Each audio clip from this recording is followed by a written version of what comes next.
कार्यक्रम के प्रायोजक हैं डॉक्टर संजीव कुमार गोधा श्रुत प्रभावना ट्रस्ट। कुएं में से पानी निकालने के लिए एक रहट चलाया जाता था। आजकल तो कुएं ही नहीं है। यहाँ तो नहीं होंगे ना, आपके ऑस्ट्रेलिया में है क्या कुएं? सिडनी में या कहाँ कुएं होंगे? लेकिन कुएं तो सबने देखे होंगे। उस रहट देखा है? वो खींचते नहीं, वो एक लकड़ी का इस तरह का होता है।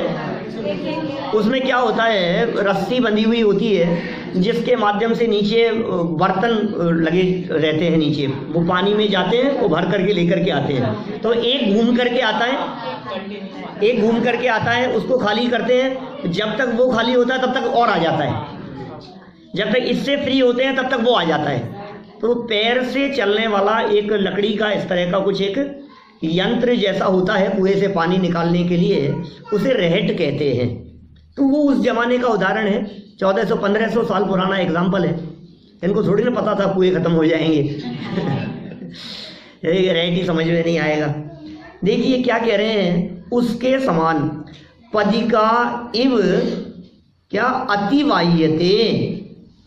अतिवाह्यते कह करके कहना चाहते हैं समाप्त की जाती है, समाप्त हो जाती है।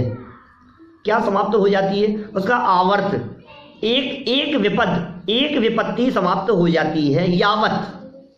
यावत माने जब तक। सेकंड लाइन का फर्स्ट शब्द है यावत, जब तक। अब यहां से लगाओ, नीचे से लगाओ, जब तक, फिर ऊपर चलो।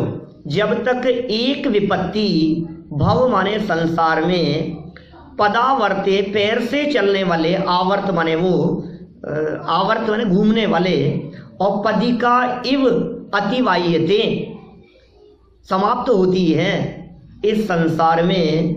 जब तक एक विपत्ति समाप्त होती है, तावत, यावत के साथ में तावत जुड़ा हुआ है। यावत माने जब तक, तावत माने तब तक। तो जब तक एक विपत्ति समाप्त होती है तब तक भवंती माने हो जाती है। क्या? अन्यः भवन्त्यन्यः दूसरी, प्रचुरा बहुत सी, विपदः पुरे विपत्तियां। तो जब तक एक विपत्ति समाप्त होती है तब तक दूसरी विपत्ति सामने आके खड़ी हो जाती है। इसका नाम संसार है। ये संसार का स्वरूप ही इसी तरह का है। हम यदि ये सोचें बस ये संकट निपट जाए हमारा, इस धोखे में मत रहना। एक समस्या निपटती है और दूसरी सामने आ जाती है। बोलो राजकुमार जी, आप तो राजकुमार हैं, आपको क्या परेशानी होगी? आप बताओ। अरे आप तो सुरेंद्र हैं, आपको क्या परेशानी होगी? क्या आप बतलाओ, क्यों प्रवीण जी साहब, क्या क्या परेशानी है? कोई लाइफ में है कोई परेशानी? अरे साहब क्या बताएं? कोई एक हो तो बतलाएं। क्यों सुनील जी साहब बोलो, कोई एकाध परेशानी, एकाध हो तो बतलाएं भाई साहब। एक के बाद एक लगी रहती है। एक झंझट थोड़ी ना है, एक परेशानी थोड़ी ना है। ये लाइफ तो परेशानियों का सिलसिला बराबर बना रहता है। कभी बच्चों की परेशानियां हैं, कभी जॉब की परेशानी है, कभी कमाने की है तो कभी खर्च करने की है। कितनी कितनी तरह की परेशानियां दुनिया भर में बनी रहती है, एक के बाद एक। कभी बीमारी आ गई, कभी इसकी तबीयत खराब होती है, कभी इसकी होती है, कभी क्या झंझट है, 2 बच्चे हैं तो कभी वो आपस में लड़ते रहते हैं, कभी कोई बीमार होता है, कभी डॉक्टरों के लेकर के भागते रहते हैं। कितनी कितनी परेशानियां, माने घर गृहस्थी तो जंजाल है। परेशानियां ही परेशानियां हैं। हम परेशानियों से मुक्त हो जाएं, ऐसा कभी नहीं होगा। आप यदि ये सोचें कि मैं वैराग्य के लिए, विरक्ति के लिए एक बार इस काम से निवृत्त हो जाऊं, फ्री हो जाऊं। लोग कहते हैं ऐसा, बस पंडित जी हमारे तो ये आखिरी काम है, इससे फ्री हो जाएं, बस फिर तो यही करना है धर्म ध्यान, और क्या आप ही की शरण में आएंगे, फिर तो हमारे तो ये काम निपट जाए। भाई साहब कोई कभी फ्री नहीं होता है। एक काम पूरा हो जाए हमारा, मरने से पहले कभी किसी के काम पूरे होते नहीं है, और मरने के बाद अधूरे रहते नहीं हैं। ऐसा नहीं है कि हम मर जाएंगे तो बच्चों की शादी कौन करेगा, कि तू चिंता मत कर वो कर लेगा। मरने की बात की छोड़ो, अभी तो जीते जी कर लेते हैं। हमारी कहाँ परवाह है। हम हमारी थोड़ी ना परवाह करते हैं। जमाना कितना बदल गया है, हम कितनी अपेक्षा रखते हैं। हम नहीं होंगे तो क्या होगा, हम नहीं होंगे तो क्या होगा, हम नहीं करेंगे तो कौन करेगा, हम नहीं करेंगे तो ये समाज कैसे चलेगा, दुनिया कैसे चलेगी। ये ऐसा सोचता है जैसे मैं ही चला रहा हूँ इस दुनिया को, मैं यदि हट जाऊंगा तो दुनिया ही रुक जाएगी। इसे ऐसा लगता है जैसे छत पर चलने वाली वो छिपकली ऐसा समझती है ना, मैं उतर जाऊंगी तो छत गिर जाएगी। नीचे मीटिंग थी सारे जानवरों की और सब जानवर इकट्ठे हो गए, छिपकली नहीं आई। वो देखा तो ऊपर थी, कह रहे भाई तुम भी आ जाओ नीचे। कि नहीं मैं आ जाऊंगी तो छत गिर जाएगी। हमें भी ऐसा लगता है हम नहीं होंगे तो सब रुक जाएगा। बहुत बड़ी गलत फहमी में है हम नहीं होंगे तो भी कोई काम रुकने वाला नहीं है। पत्नी, परिवार, बच्चे, घर गृहस्थी, जो काम हमारे द्वारा अधूरे छूट गए हैं सब पूरे हो जाएंगे। तो सब फिर हम ही पूरे कर ले में कि जीते जी तुम्हारे काम कभी पूरे होंगे नहीं, होते ही नहीं। अभी हमें ऐसा लगता है बस आखिरी बेटा है, बस एक बच्ची है हमारी, इसकी शादी हो जाए, फिर ये फिर क्या है हमारे, फिर कुछ नहीं है। कि फिर उनकी शादी हो जाती तो और ज़्यादा बंध जाता है क्या, फिर बस पोते का मुंह देख लें क्या। फिर पोता होता है तो फिर कहते हैं अब वो तो अपने काम में चले जाते हैं तो पोते कोई संभालता रहे। ऐसा ही स्वरूप है संसार का। फिर पोते पोतियों में अटक जाता है। फिर देखो आप, एक होता है तो दो होने का मन होता है, दो होता है तो दो से फिर तीन हो जाएं, चार हो जाएं, फिर उनमें उलझा रहता है। मकड़ी के जाले की तरह इस संसार में ये जीव स्वयं ही उलझकर, स्वयं ही फंसकर अपना जीवन पूरा कर देता है। इन संसार में विपत्तियां एक के बाद एक निरंतर आती ही रहती है, इसमें कोई आश्चर्य वाली बात नहीं है। कभी एक्सीडेंट हो गया, कभी किसी के अटैक आ गया, कभी कोई दुर्घटना घट गई, रोजाना तो ऐसा होता है। अरे देखो खांसी जुकाम ही हो गया है, कभी दांत दर्द कर रहा है, कभी सर दर्द कर रहा है, कभी कान में दर्द हो गया है, कभी भोजन अच्छा नहीं लग रहा है, कभी गर्मी बहुत ज़्यादा है। ये परेशानियां ही तो हैं, ये परेशानियां हमारे को दिखती नहीं है क्या। कोई ऐसे हैं यहाँ जिन्होंने कल दवाई नहीं ली हो, कल दिन भर में जिन्होंने एक भी दवाई की गोली नहीं खाई हो। बहुत सारे हाथ खड़े हुए दिखाई दे रहे हैं। अच्छा बतलाएं, अच्छा आपने बिल्कुल 1 साल से नहीं खाई, गजब हो गया भाई, एक बार तालियां बजा दो इनके लिए, बहुत अच्छा है। अच्छा बतलाइए, कल आपने भोजन किया था या नहीं? वो तो किया था। तो भोजन किस लिए करते हैं भाई साहब? शरीर के लिए करते हैं। ये भूख लगने रूपी बीमारी की दवाई है।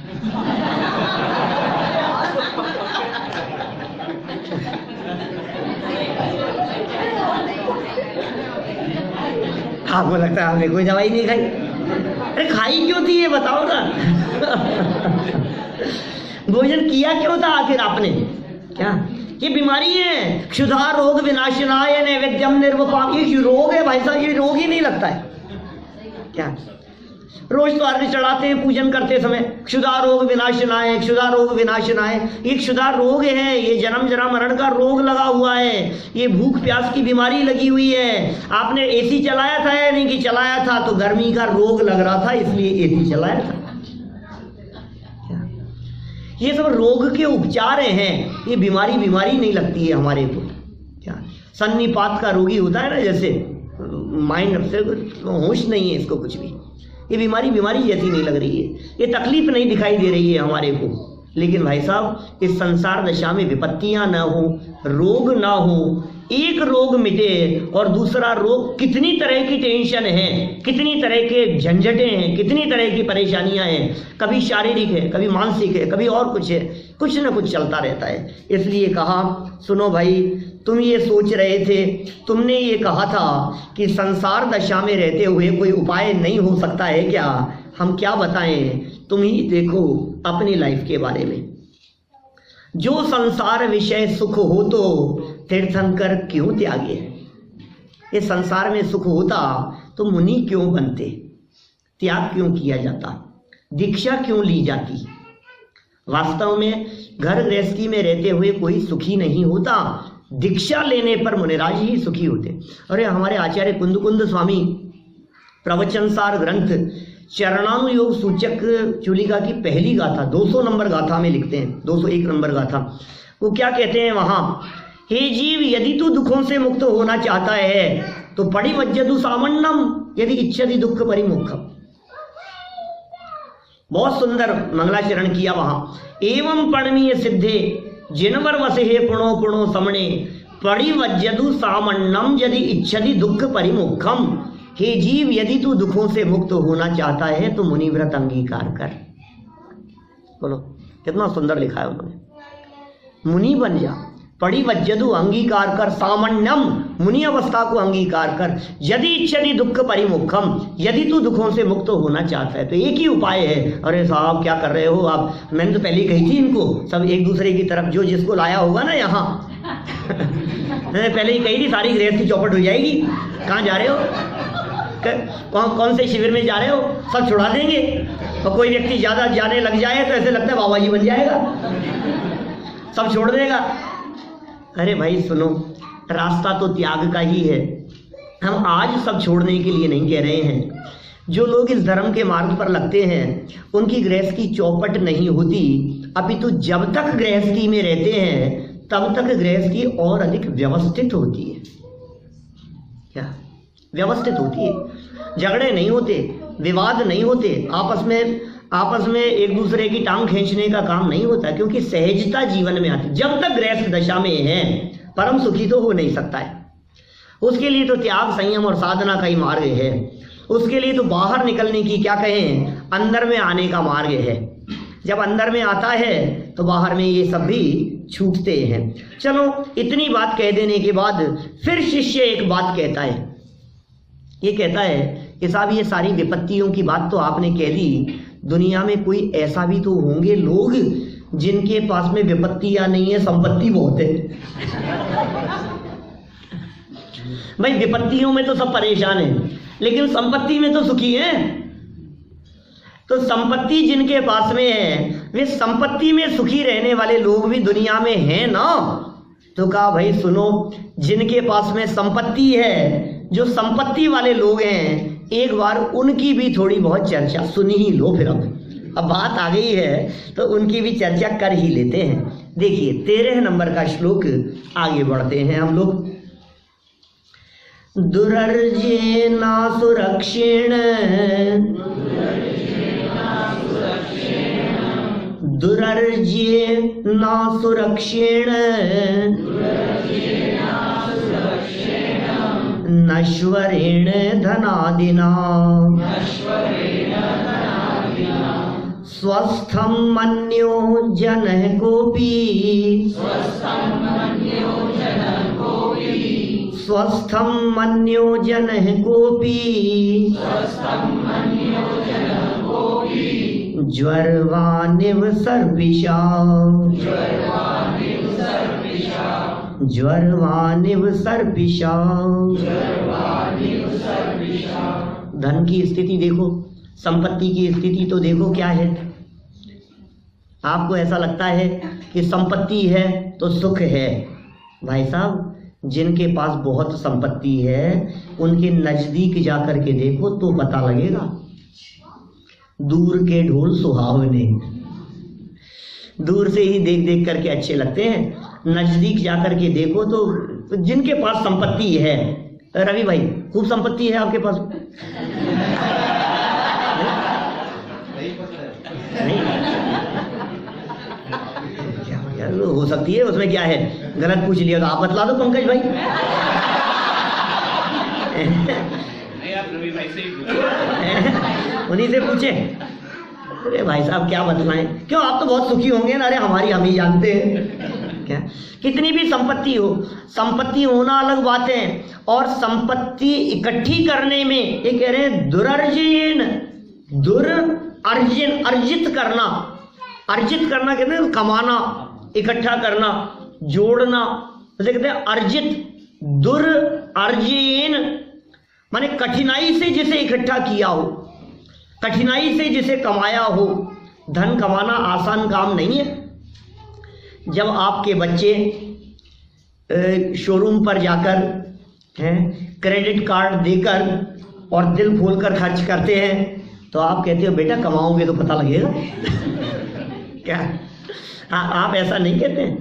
माने जब कमाओगे तो पता लगेगा, इसका मतलब क्या है कि कमाना आसान काम नहीं। क्या ये पाई पाई कैसे जोड़ता है, ये खुद ही जानता है कैसे जोड़ता है, आसान थोड़ी न है धन कमाना। फिर कहते हैं असुरक्षीण, माने कमाने में भी तकलीफ थी, और इतना ही नहीं असुरक्षीण, सुरक्षा की भी बहुत बड़ी जवाबदारी है। आप कितने सुरक्षा के बारे में विचार करते हैं? जब आप यहाँ 4 दिन के लिए शिविर में आए तो आप सुरक्षा इंतजाम करके आए होंगे, पीछे से प्रॉपर लॉक होना चाहिए, ध्यान से देख लेना बराबर है या नहीं है, या वो सिक्योरिटी अलार्म वो बराबर प्रॉपर काम कर रहा है या नहीं, लगा दिया है या नहीं, ऑन कर दिया है या नहीं। कितनी बातें हम सोचते हैं उसके बारे में, पीछे से कौन होगा। आजकल सूने मकानों में चोरियां बहुत हो जाती है, कितने सुरक्षा के बारे में विचार करते रहते हैं। अरे धन साथ में हो तो चैन से सो नहीं सकता व्यक्ति।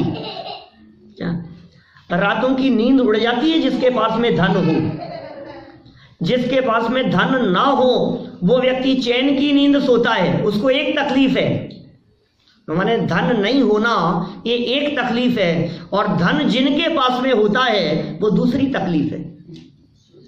क्यों साहब, हमारे अंबानी बंधु तो बहुत चैन की नींद सोते होंगे, जिनके पास बहुत है वो तो बहुत सुखी होंगे ना। वो मेंटेन करना बड़ा मुश्किल होता है, कैसे मेंटेन करें। एक बार अच्छा स्टेटस तो हो गया आपका, लेकिन वो स्टेटस मेंटेन करना ये कितना कठिन काम है। इनकी स्थिति किस प्रकार की है, तो नीचे बहुत सुंदर और आगे कहा नश्वरेण, नष्ट हो जाने वाला है, चोरी नहीं चला जाए, नष्ट नहीं हो जाए, कोई चोर नहीं ले जाए, कोई लुटेरे नहीं आ जाए। बोलो जो व्यक्ति बहुत धन साथ में लेकर के जा रहा हो उसके मन में कितना डर रहता है। आपसे यदि कोई व्यक्ति ज्यादा बात भी करता है ना सफर में, तो आपको डर लगने लग जाता है कि यार ये कहीं लुटेरा तो नहीं है। कोई व्यक्ति यदि आपको बगल में बैठा हुआ नाश्ता भी कराना चाहे तो आपको ऐसे लगता है कि यार कहीं कुछ मिला नहीं दिया हो, इतना धन लेकर के जा रहा हूँ, इतना गोल्ड मेरे साथ में है, इतने पैसे मेरे साथ में है। माने असुरक्षा का भय, नष्ट हो जाने का भय, और इतना ही नहीं टैक्स का भय।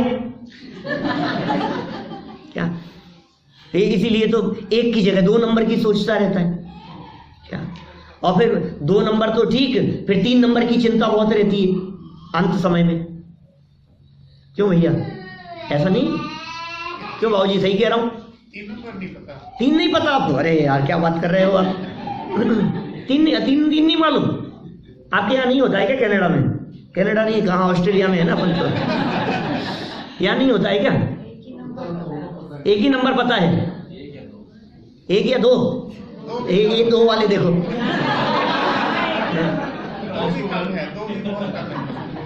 2 तो होता है, लेकिन होता तो समझते तो हो।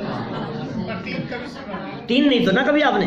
अरे भाई साहब, 1 नंबर तो वो होता है जिसका आपको भी पता है और गवर्नमेंट को भी पता है, जो आपकी रिटर्न फाइल में है, इनकम टैक्स फाइल में जो शो किया हुआ है वो सब क्या है, 1 नंबर है। कुछ ऐसा भी तो होता होगा जो फाइल में शो नहीं है, कुछ तो होता होगा। अरे 2 तो समझ लो पहले। 3 की चिंता हो रही है। मुकेश जी टेंशन मत करो आप। क्या तो 2 नंबर क्या चीज है? 2 नंबर वो जिसका फैमिली को तो पता है लेकिन गवर्नमेंट को पता नहीं है, वो 2 नंबर है। और 3 नंबर ऐसा होता है भाई साहब जिसका फैमिली को भी पता नहीं है, अपने को ही पता है। वो इंडिया में होता है, स्विट्जरलैंड में। क्या बात कर रहे हो? कुछ ऐसा होगा जिनका पंकज भाई को पता नहीं है। छिपाया हुआ होगा कुछ ना कुछ, वो 3 नंबर है। अब जब ये मरने लगता है ना, क्या जब मौत सामने आने लगती है, जब डॉक्टर जवाब देने लगते हैं तो कहता है बेटा इधर आ, मैं तुझे बता दूं। उसका क्या होगा? वो कहीं वहीं नहीं पड़ा रह जाए क्या? जिसको दिया है, कहीं लिया हुआ है, कहीं अलग से लॉकर लिया हुआ है समझ लो, या कहीं किसी को उधार दिया हुआ है, ऐसे ऐसे कितने तरह की चीजें हो सकती जिनका हमारे कोई पता है। हमारे तो यहाँ जब अभी नोटबंदी हुई थी ना तो पता लगा।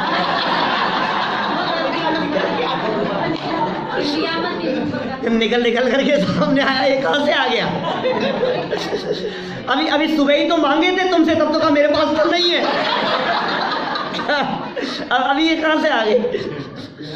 ये सुरक्षा की, चला नहीं जाए गवर्नमेंट नहीं ले लेवे, टैक्स नहीं लग जाए उसके ऊपर, चोरी नहीं हो जाए, और फिर क्या कहते हैं, खर्च नहीं हो जाए, खत्म नहीं हो जाए। ऐसे थोड़ी ना खत्म करने के लिए है। कितनी तरह की चिंताएं, कितनी तरह की तकलीफ इस धन को लेकर के हमारे दिलो दिमाग में होती है। तो भाई साहब, ये धन वालों की तकलीफें अलग प्रकार की होती है, गरीबों की तकलीफें अलग प्रकार की होती है, और संपन्न लोगों की तकलीफें अलग प्रकार की होती है, लेकिन तकलीफ तो दोनों को है। हमारे यहाँ 12 भावनाएं बहुत विद्वानों ने लिखी है, 12 भावनाएं। उसमें एक तीसरी भावना है जिसका नाम है संसार भावना। सबको याद होगी, बुद्धरदास जी की 12 भावना तो सबको याद है, बचपन से खूब घरों में चलती है, बोली जाती है, राजा राणा छत्रपति सब बोलते। इसके तीसरे नंबर का छंद है, दाम बिना निर्धन दुखी, तृष्णा वश धनवान, अब कहूँ न सुख संसार में, सब जग देखो छान। दाम नहीं होने पर निर्धन व्यक्ति दुखी है, और तृष्णा के वशीभूत होकर, तृष्णाओं के कारण धनवान दुखी है। इच्छाएं थोड़ी ना मिटती है, संतुष्टि थोड़ी ना होती है हमारे को। ऐसा थोड़ी ना इतना हो गया तो बस बहुत है, ये चलता रहता है इस तरह का। तो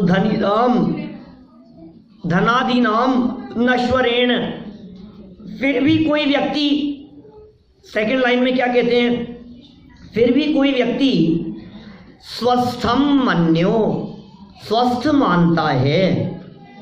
स्वस्थम माने सुखी, अपने आप को सुखी, मन्यो मानता है। मन्यो शब्द भक्तामर में आता है कई जगह, मन्येवरम हरिहरादय एव दृष्टा, मन्यो मन्य मानना, स्वस्थ मानता है। जन है माने व्यक्ति को, अभी कोई भी व्यक्ति यदि अपने आप को इन धनादि से सुखी मानता है तो कैसी स्थिति है उसकी? ज्वरवान एव सर्पिशा, ज्वरवान बुखार है, बुखार से पीड़ित है, और सर्पिशा घी पीकर, इव समान, बुखार से पीड़ित व्यक्ति बादाम का हलवा खा करके अपने आप को सुखी माने, ऐसी ही दशा है। मजे तो दिख रहे हैं तुम्हारे को, अभी जब फल मिलेगा ना तो पता लगेगा क्या। अभी तो पी ले बेटा बादाम का हलवा खा ले, हैं घी पी ले, तू तेरे को मजे आ रहे हैं घी खाने में, लेकिन फल क्या मिलेगा उसका बताओ डॉक्टर साहब। कोई बीमार व्यक्ति यदि घी खाएगा तो क्या होगा बुखार में? आप अलाउ करते हैं क्या घी खाने के लिए? नहीं, थोड़ा सा भैया, थोड़ा अभी टाइफाइड से उठा है, थोड़ा कंट्रोल करके खा, ऐसा नहीं है। तो ये कह रहे हैं यहाँ ऐसी स्थिति, जिस तरह बीमार व्यक्ति, कोई ज्वर से पीड़ित व्यक्ति, बुखार से पीड़ित व्यक्ति यदि घी पी करके अपने आप को स्वस्थ समझे और सुखी माने, ऐसी स्थिति धन इकट्ठा करके अपने आप को सुखी मानने वालों की स्थिति है। ये धन नश्वरेण, नष्ट हो जाने वाला है। दान, भोग और नष्ट, ये तीन ही गति है। इस कार्यक्रम के प्रायोजक हैं डॉक्टर संजीव कुमार गोधा, श्रुत प्रभावना ट्रस्ट।